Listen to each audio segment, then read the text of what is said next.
día fíjate que hay una cosa muy interesante dentro de la neurología, que se puede, te fijas tú, generar nuevas neuronas, que también me llevó una gran sorpresa. Yo tuve Que se regeneran las neuronas, claro. También lo escuché y me sorprendió. Claro. Bien, Estuve en bien. un congreso de neurología y resulta que fue muy interesante como para esto, para el día de mañana, para el Alzheimer, para eventualmente otras enfermedades que tienen eventualmente deterioro intelectual, y se puede realmente una cosa muy interesante.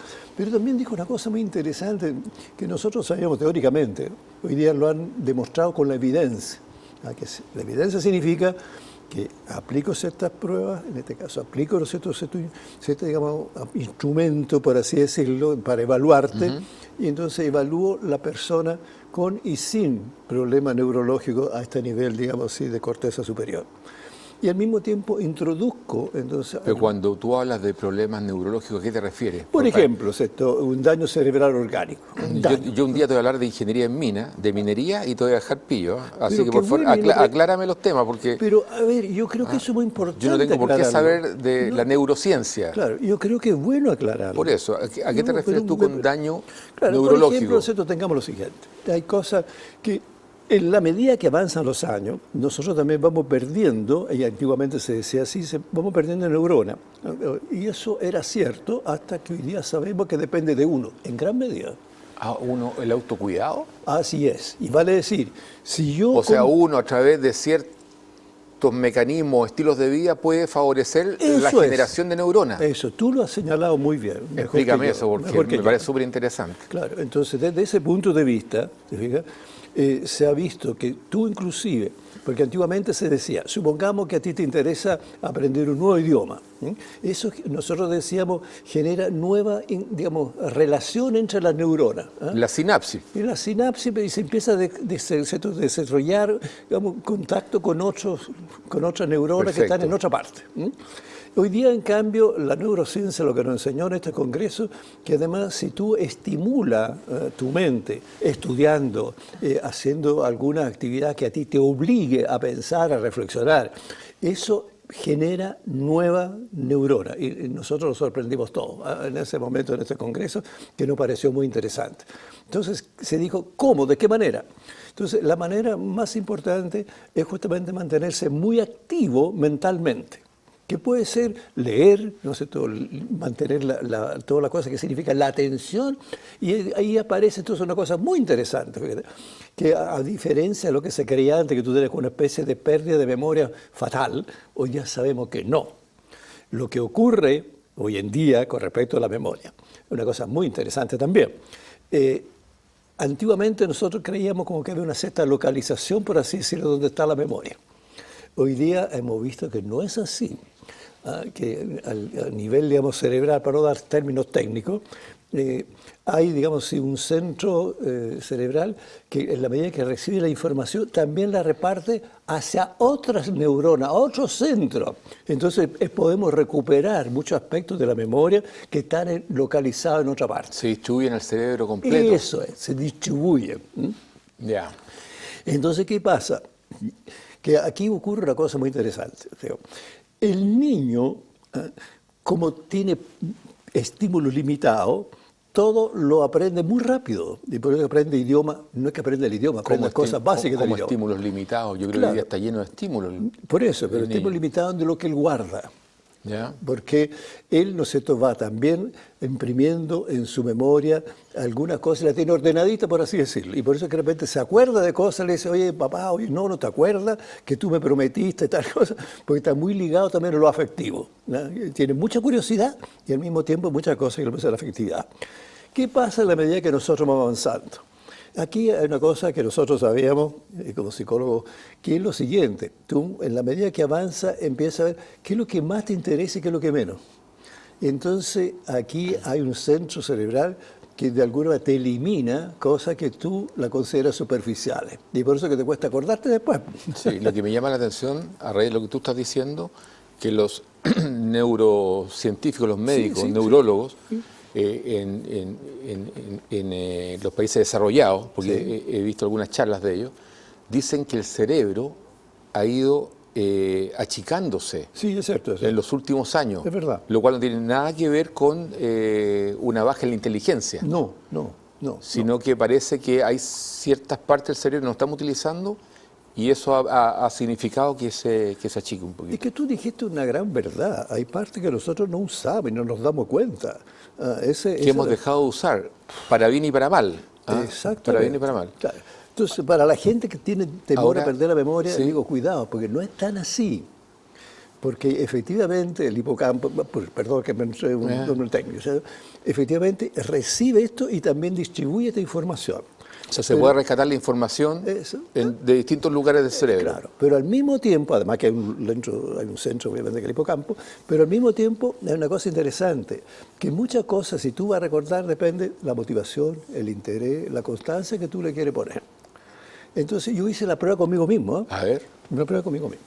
Entonces dije, a ver, hay ciertos términos que no me interesan, efectivamente, autores, cosas así a lo largo de la... Pero de repente dije, a ver, voy a aprenderme algo un poquito complicado. Y entonces aparecía un medicamento que era bastante, digamos así, no tóxico, para decirlo fácilmente, que se llamaba succinato de doxilamina. Perfecto. Entonces dije, me lo voy a aprender. Y me lo aprendí, y me acuerdo hasta el día de hoy. Entonces me doy cuenta que... ¿Eso favorece qué? Favorece que si yo quiero retener algo, puedo hacerlo, pero tengo que hacer el esfuerzo de. Lógico. Entonces la primera cosa que tengo que hacer es decir, ya me lo aprendo, a los 20 minutos lo repito, a la hora lo repito, y después al día siguiente, 24 horas, lo vuelvo a repetir, a la semana también, y después, no sé, todo el mes, y eso me queda definitivamente. Qué interesante, tú sabes que uno de los problemas de la humanidad que tenemos que enfrentar todos, que uno de los problemas más serios que hay, es justamente la sobrepoblación y el envejecimiento de la población. Claro. Entonces, creo que si las personas llegan a y se dejan estar, ¿cierto? Y caen en un estilo de vida pasivo, le afecta claramente pero en su, ¿cómo podríamos llamarlo? Calidad de vida intelectual. Por supuesto. Porque se van quedando, por ejemplo, ¿cuántas veces y permanentemente nosotros escuchamos que no, yo ya no me subí al carro de la tecnología en personas que tienen de 60 años para arriba? Yo creo que un tremendo desafío. Y tantos años en psicología, lo he tenido como alumno. Claro. Entonces lo que tú dices es muy importante. Salir de la zona de confort y enfrentar nuevos desafíos. Claro, porque por lo menos mi generación, ¿cierto? Somos analfabetos en términos tecnológicos. Y como tenía siempre que me lo resolviera, entonces ¿para qué me voy a preocupar? Lógico. Pero ahora dije, no, bueno, algunas cosas quiero aprenderlas. Sin duda. Pero ya sabes mandar WhatsApp, ¿no? Entonces sí, ahora la aprendí.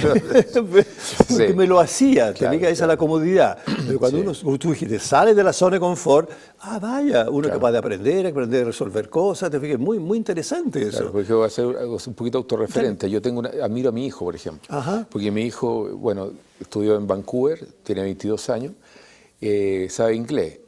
Y se ganó una beca en Heidelberg, en Alemania, en tributario. Fantástico. Hizo el curso tributario, pero no lo hizo en inglés, que tenía la posibilidad. Dijo, no, papá, yo lo voy a hacer en alemán. Y lo hizo en alemán y los profesores lo felicitaron por el nivel de alemán que alcanzó. Entonces, él permanentemente tiene como objetivo salir de la zona de confort. Y yo creo que eso es un buen ejemplo para mí y para un montón de gente. Porque para un montón de gente. Hay que salir de la zona de confort. Claro. Es muy peligrosa esa zona. Claro. Te vas quedando y tu mente, como tú muy bien dices, no regenera neuronas, no se produce la sinapsis. Y la gente se empieza a quedar. Y al final la sociedad lo margina. Claro. Porque no tiene mucha aptitud, digamos. Claro. Entonces, una cosa interesante que la gente tiene que entender que es normal. Hay cosas realmente como que uno la escucha, pero en el fondo no tiene tanto interés en retenerla. Entonces dice, oye, a mí se me olvida, porque en el fondo no te interesó tampoco hacer este trabajo de querer retenerlo. Lógico. Y eso, entonces, la mayoría de la gente dice, no, la edad, qué sé yo. Eso no es cierto, no es verdad. Uno puede aprender hasta los 90 y tantos años si es que quiere y se estimula justamente esta parte del cerebro que está dispuesta a aprender. Lógico. Entonces, tú dices una cosa muy seria. Fíjate lo que está hablando de tu hijo. Inglés, pero quiso alemán, o sea, quiso hacer un esfuerzo. Ese joven tuyo, además, está generando mucho más niveles de neuronas y interacciones neuronales y que le va a servir muchísimo a lo largo de la vida. Pero lógico, son herramientas claro, que va más allá del idioma mismo. Desarrollarse mejor la vida, independientemente si usa o no usa el alemán. Pero tiene un entrenamiento mental que es súper importante. Además, como te decía recién, nosotros en el año 2050 a nivel mundial vamos a ser 11.000 millones de habitantes y el envejecimiento de la población va a ser una cuestión terrible. Eso es bueno y malo. Es bueno porque significa que las políticas públicas orientadas a que la gente viva más, en salud, por ejemplo, en temas sanitarios, ha sido exitoso. Por eso la gente está viviendo mucho más. Si no hubiese sido exitoso, la gente se estaría muriendo a los 50 años, serían viejos, ¿cierto? Como pasaba en el año 1850. Y las expectativas de vida, no sé, eran de 35 o 40 años. Habían personas que vivían hasta los 80, 90, pero eran puntuales, el promedio era muy bajo. Entonces, bueno, gracias a eso nos vemos enfrentados a otro problema, que es el envejecimiento de la población. Y creo que si no hay políticas públicas orientadas, lo que tú dices, ¿cierto?, de mantenerlos vigentes, no van a ser productivos. Imagínate una tremenda masa de personas de 65 años para arriba que van a estar súper vitales porque van a estar viviendo hasta los 100, 110 años. Así es. No siendo productivos. ¿Te fijas? ¿No? O sea, aquí el Estado, el nuestro no, porque es tremendamente ineficiente, ya lo hemos visto, y somos tremendamente reactivos como país. ¿Ah? Pero hay países que ya lo están haciendo y están viendo, no solamente en los viejos, sino que además en los discapacitados, un tremendo potencial de generación de recursos que es tan importante para un país. Después nos quejamos, por ejemplo, del tema de las pensiones, que las pensiones son bajas. ¿Te fijas? O sea, creo que para enfrentar ese problema de las pensiones hay que capacitar a los viejos para que sean productivos. Y yo te voy a decir aún más. Fíjate que... Que lata que estemos de acuerdo en todo. ¿No? Sí, porque ya vamos a discrepar en algo. Que es lo siguiente. Hoy día... vamos a discrepar en el tema de la adopción homoparental. Sí, señor, sí, señor. Yo vamos a tocar ese tema. Pero quiero completar un poco más esto. Fíjate que recién ahora la sociedad está considerando algo que nosotros los psicólogos lo planteamos muchas veces, inclusive en psicología social lo hemos planteado hace por lo menos 30 años atrás, que es el potencial que tiene la persona mayor de seguir funcionando. Lógico. Y por lo tanto siguen aportando. Hay gente, no sé, grandes escritores que han escrito después de los 80 años, 85, algunos hasta los 90. Hay un presidente de un país que no recuerdo, que tenía 92 años, es presidente. El mismo Mandela tenía sus años cuando fue también presidente. 27 años preso. Claro, entonces, una brutalidad. Vale. Entonces, a partir de eso tú empiezas a dar cuenta de que todos estos estímulos psicosociales influyen para que la persona se mantenga activa y si se mantiene al día, resulta que puede ser muy productivo. A lo mejor con menos horas de trabajo, por eso me gusta mucho el sistema este que se está dando hoy día del gobierno de la posibilidad de trabajar menos horas y repartirla, por así decirlo. Pero al mismo tiempo, fíjate, está demostrado que yo atiendo personas a veces, en algunos casos bastante mayores, que son muy activos, algunos inclusive son empresarios y funcionan muy bien, son creativos y se le ocurren cosas. Ahora, ¿qué pasa ahí? Que en ese sentido, también hoy día se está incorporando algo muy, muy interesante, que son los discapacitados mentales, en este caso discapacitados físicos. Hay una comisión nacional de salud que tiene que ver justamente con los discapacitados mentales, ya que hay un cierto como de afán de protección, en el buen sentido de la palabra, no sobreprotección. Pero al mismo tiempo, una cosa, porque participé en una jornada que habla, ¿no es cierto?, del 10% sobre cierta cantidad que tú tienes empleados, tiene que tener también personas discapacitadas. Y lo que ahí yo pude observar una cosa muy interesante, que se pensó mucho en la ley, pero no se pensó cómo lo vamos a implementar. ¿En qué sentido?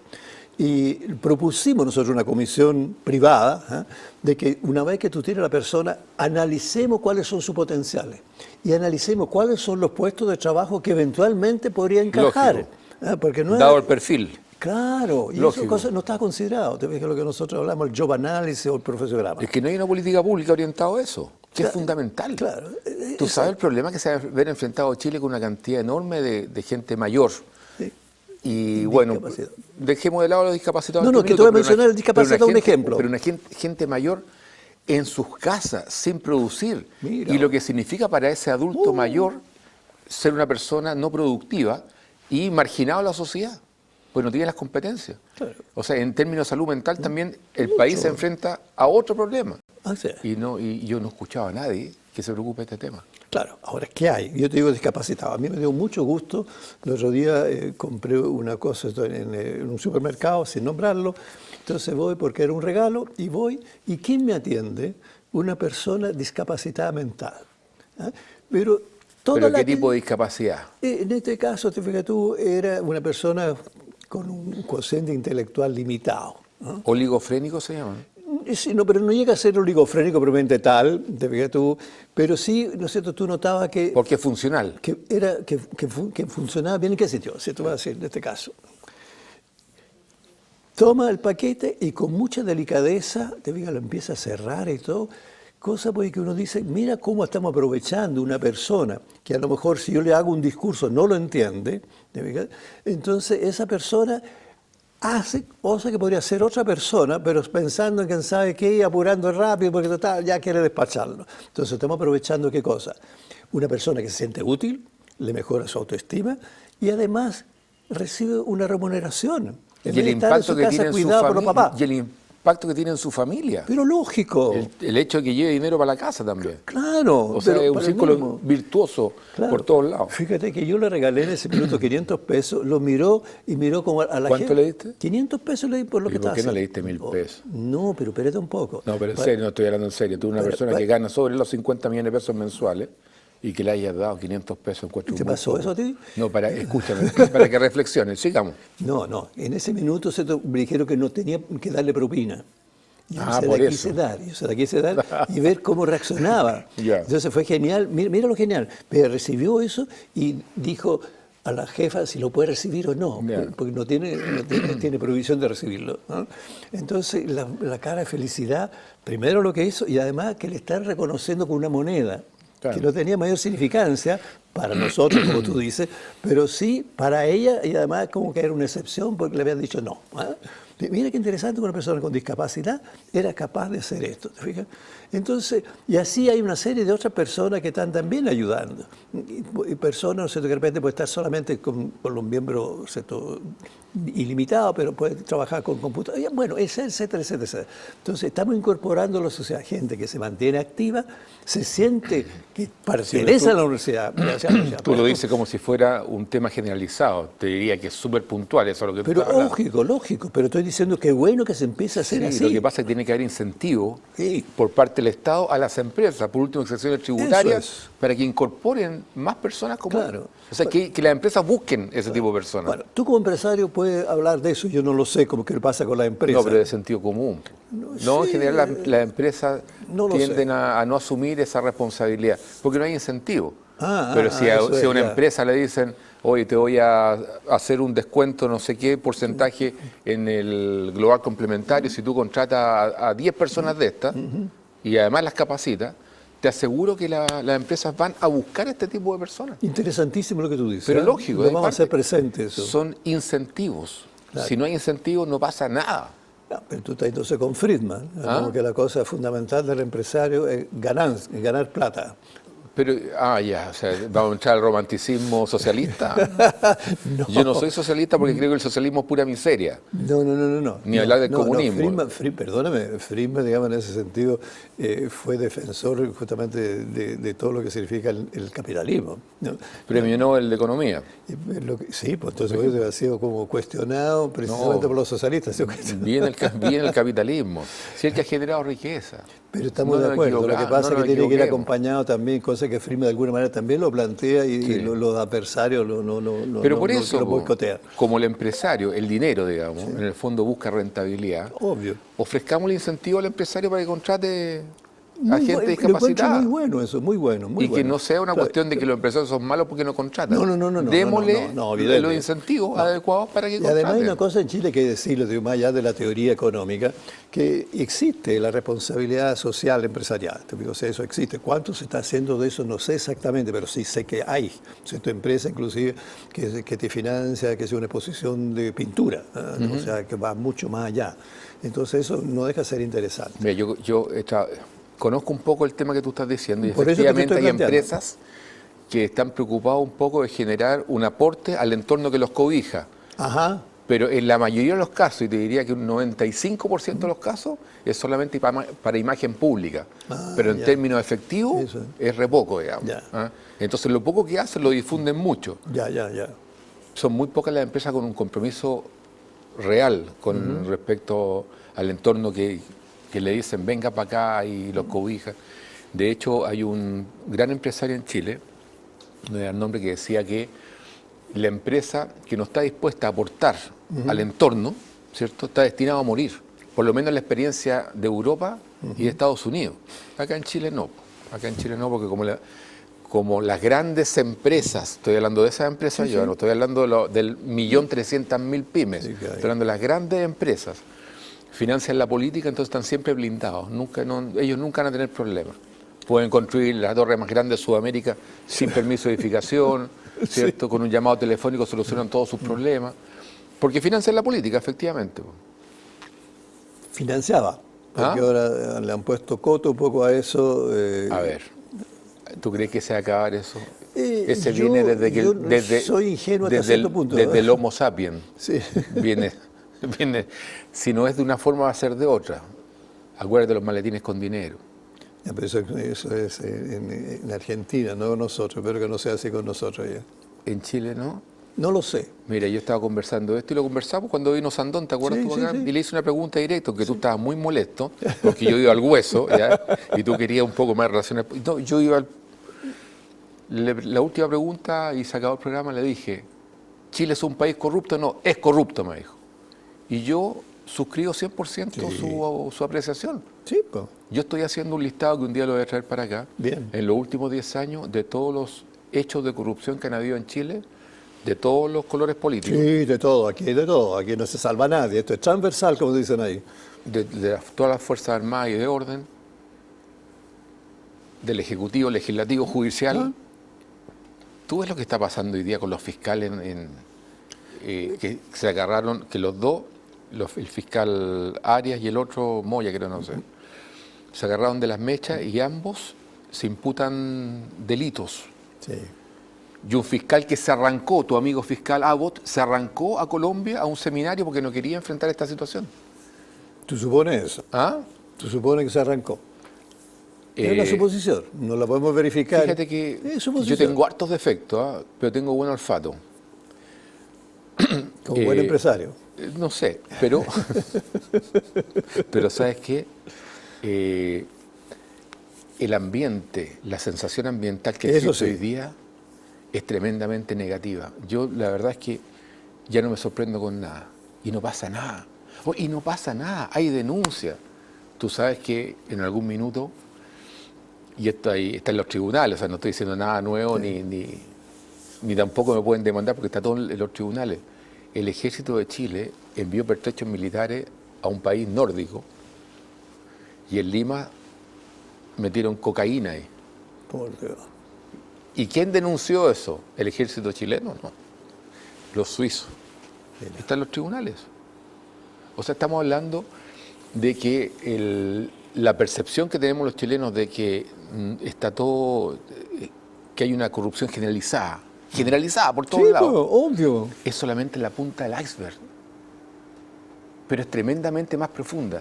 Trata tú, que tú eres un empresario, eres un emprendedor y te gusta hacer cosas y la vas a seguir haciendo hasta el último aliento que te quede. Así es. Porque tú eres así.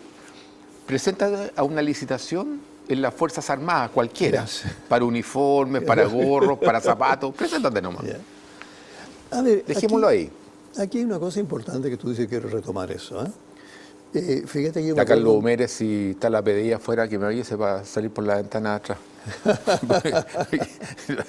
Ya, dale. Yo te respaldo y te apoyo. Tú te arrancas conmigo, tú eres cómplice. Yo soy muy leal con mis amigos. Mira qué bueno. Y voy a verlo a la cárcel, si desgraciadamente caen a veces en forma injusta, que me ha tocado ver. Ya, no, pero si yo caigo, tú caes. Sí, pero bueno, no importa, vamos juntos. Yo me la juego por la gente. Hay que decir las cosas. Y a ti te consta que me juego por la gente, inclusive la gente caída. Bueno, uno tiene que apoyar el momento de la persona cuando está en momentos difíciles. Yo lo pienso así. No somos quien para condenar a nadie en ese sentido. A ver, aquí hay una cosa que me recuerdo, Ricardo Lago, que yo le tengo harto aprecio, fíjate. Yo lo conocí cuando estaba estudiando sociología, que en esa época no era candidato a nada. Me pareció un hombre ya muy inteligente, muy interesante, digamos, su planteamiento, y dijo, en Chile las instituciones funcionan. Y diciéndolo él, la gente le creía, obvio, ¿cierto? Era una autoridad y representaba eso. Quedó demostrado que no. Y hoy día las instituciones mostraron, como decimos vulgarmente, la hilacha. Y eso, ¿sabes lo que pasa? Tiene mucha repercusión a nivel poblacional. Porque la pregunta que muchas veces, tú sabes que recorro ciertos lugares, etcétera, y pregunto, entonces dice, bueno, ¿en quién confiamos ahora? Sí, porque a quién confiamos antes, por ejemplo, eran carabineros, y esa clase tú lo sabes, tantos años, y era una institución muy digamos, privilegiada desde el punto de vista pues, de la opinión pública, siempre era de las mayores. La imagen social que tenía era, pero fabulosa. Enormemente grande. Era un tremendo capital que se perdió. Desgraciadamente hay que recuperarlo, ¿te fijas? Bueno, y lo mismo entonces uno pasa... ¿Sabes cómo se recupera, no? ¿Puedo hacer una pausa? Sí, por supuesto. No te voy a enojar. ¿Por qué me voy a enojar? Porque tú eres enojón. Escúchame. Primera noticia que tengo. ¿Sabes cuándo puede mejorar la percepción de la ciudadanía con respecto a cualquier institución? Ahora estamos hablando de Carabineros. Cuando realmente el general director de Carabineros sea una persona que te dé confianza. Y Eso para es. que te dé confianza, no puede estar politizado. No, evidente. No, evidente. Porque donde se mete la política, no, pudre todo. Así es. Tú sabes lo que se llama el botín del Estado. Uf. El botín del Estado significa, pero la gente no sabe muchas veces esto, significa que cuando se llega al gobierno, por eso se agarran a cuchillazos por llegar a ser presidente de la República, a cuchillazos, y son capaces de cualquier cosa. Porque cuando llegan a dominar el Estado, hay una serie de instituciones, como el Sename, Gendarmería, sigue sumando, son cientos, a lo mejor.